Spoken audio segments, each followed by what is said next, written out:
motion for most people, whether you're going your strong side or you're going cross dominant or, you know, a cross draw, because that's a more natural motion for you. I have these, it doesn't go very well that way. So again, it's a comfort thing. It's where you're comfortable at. So on the waistband, you can go inside the waistband, outside the waistband. There are multiple forms of holsters for both. You can go with or without retention straps, or with or without retention systems. You can go with a sleeve with a single point.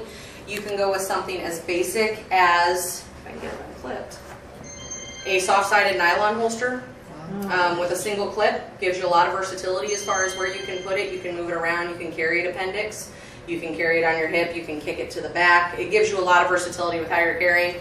These run about $12, so if you're just trying to figure out where you want to carry, it's a good starting point. It's ultimately not something I would recommend for daily carry, but it is a good starting point or a backup. I have several of these just as a in-case situation. I guess I should put these up here. You can also, I'm sorry? That's number one. That's one. You can also go to what I would recommend more so is a leather holster, whether it be molded or generically sized for your firearm. Leather's going to give you a lot more stability. It's going to last, and structure. It's going to last longer in the long run. And it kind of works, if it's a non-molded holster, it kind of works like a leather shoe. The longer your gun's in it, the more it's in and out, it's going to kind of mold itself around that gun. And it gives you a lot more structure and a lot more stability out of a holster versus a soft-sided nylon. Those are available in a single point attachment or a double. This is my daily carry. This is how I carry my 642 every single day, is in a Galco King Tuck. Come on, turn around. I'm turning. And that's right here. It looks like a lot of holster and it looks like a lot of gun.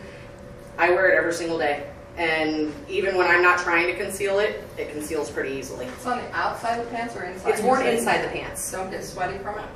It's got a really nice paddle on the back. It'll get warm, and it is leather, so I'm not saying there won't be some moisture in there, but it's designed to be worn against the skin if necessary. This is actually a perfect example of a holster that was designed for a man. This holster is designed for men to be worn back pocket area, because most men keep their wallet in their back pocket. So when someone comes up and says, "Give me your wallet," and you reach back for that, it's not a natural motion. You come out with a firearm instead. So again, designed for men. But when I was playing with holsters and toying and figuring out and building my drawer full of holsters, this ended up being the absolute most comfortable way for me to carry on a regular basis. I can get in and out of my car. I'm up and down ladders. I'm climbing boxes. You know, everything here daily. I have fallen asleep with this thing on before. And once I'm asleep, I'm a heavy sleeper, but to get there, it's hard, so it's not an easy thing. So this is another inside the waistband option. You can go outside the waistband. Outside the waistband is probably better in our environment for us for a winter scenario. When you have more clothes, you've got a jacket over it, because that creates a lot of bulk. I did not wear an outside the waistband holster.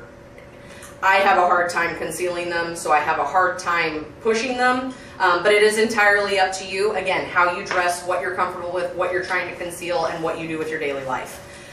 So waistband is your first and foremost. Then you have undergarment. I'm going to talk about the Thunderwear first. It's a funny name, and Becky and I were actually talking about this the other day. I did not really see the practicality of them when I was checking them out and trying to figure out what under jeans, and that just like your bulge. I don't know. I just didn't. And Becky made a good point for people, let's go with in the medical industry, who wear scrubs, and you don't necessarily have a stable waistline or enough support to hold up any kind of weight. The Thunderwear actually wrap around underneath what you're wearing. They attach securely over your hips, and then there's a separate pouch in the front that holds your firearm. So if you have an elastic type waistband, it's very easy to get into, and you're not putting the stress and strain on your actual bottom half of clothing. It's separate. Then you have compression shorts, compression shirts, and belly bands and under wraps. These kind of go into the undergarment as far as I'm concerned. They're the same category. Compression shirts usually have a pocket under each arm, about armpit area, where you can tuck those into. Shorts is usually about where I had the revolver. It sits right on the back side. And they're just an incredibly, incredibly tight spandex that holds everything in place on top of holding your gun in place. I've never played with the compression shirts before. I've played with the compression shorts. I actually considered wearing a pair with my gun under my wedding dress here in a couple weeks. But I just have way too much going on, so that's not going to happen. So, but those are an option. Under Armour actually makes some you can look into. And then you have belly bands and under wraps. Belly bands give you a little bit of versatility because you can carry both sides. You don't have to. I mean, I don't expect everybody to be out there doing one of these numbers, but it gives you the option of carrying if you're right or left-handed, strong side, weak side, whatever you want to do. This is also a really good example of showing you what you're capable of concealing. This is a Springfield Armour EMP. This is a pretty heavy gun as far as what you would consider for a concealed carry gun. It's basically a miniature 1911 in 9mm. Most people would look at this when they have that ideal of a CCW gun and look, and that's too big, that's not going to fit in my pocket, or that's too much in my purse, but it can very easily be concealed. And to give you an even better idea of that, this is a full-size steel frame 1911 in 45 ACP. This is one of those guns that even the biggest, burliest guys look at and go, there's no way you can conceal that. David conceals one every single day. He's not a big guy, and I'm talking under a t-shirt. under a t-shirt. And I was always a naysayer of it. I always said there's no way I could conceal a full-size 1911, but with the proper holster and being conscious of how you dress, it can be done. So we're up to 4. Okay. So now we're done with undergarments. We've hit fanny packs, belly bands.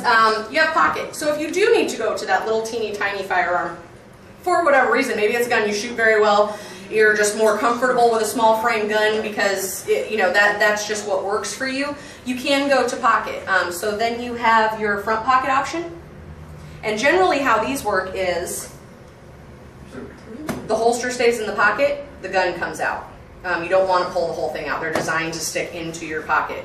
But again, you still want it in a holster. You're still protecting the integrity of the trigger while it's in your pocket and also keeping all that nasty pocket stuff out of your gun. You can also go back pocket. Women don't generally carry a wallet in their back pocket. However, this is a SIG P238 in 380. It's a metal frame gun. It's a little heavier. It's a little gun, but it's not the littlest gun. Women don't generally carry a wallet in their back pocket, but as far as this goes in a back pocket, nobody needs to know it's a wallet. It's a cell phone. It's a PDA. It's a ginormous iPod. It's a tumor. It's a whatever. Nobody needs to know what it is. You can't tell what it is, and it's back there. So there's another one. So now we're up to 6. Then you can look into ankle and thigh. Ankle and thigh is a thigh holster I would recommend if you're wearing dresses or skirts a lot. I mean, that would be an option for that. Don't go with those really cutesy wootsy, they look like garters and yada yada. Those are garbage. I'm going to tell you right now, there's not one out there that will hold up any firearm. And if there is, I want to know about it because I want to own one.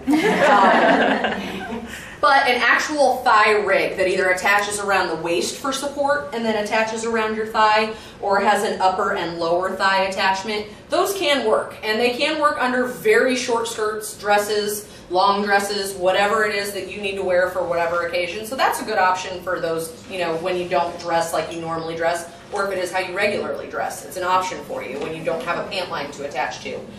Ankle is another option. For everyday carry, I don't personally recommend ankle because it's an awkward place to get to. If I was standing here right now and somebody came in that door, that means I would have to drop down to my knee, get my pant up, and pull out my gun. Now, it can be done. It requires a little more training. If you're sitting in a car, if you drive for a living, sitting and reaching down there is a lot more natural.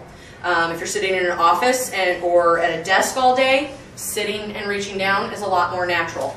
Again, depends on your situation, but it can be done.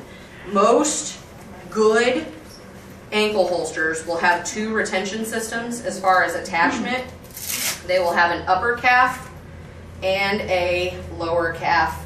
I can get it off. Good Lord. Gotta find a tab for the Velcro. They will have an upper calf and a lower calf attachment. They will also have some sort of retention because there's a lot of jiggling around going on when you walk. So they will have a retention, whether it's snapping in because it's molded or a strap that holds it in. You want retention on a firearm if you're going to carry it on your ankle. So that's another one. We're up to what? 7.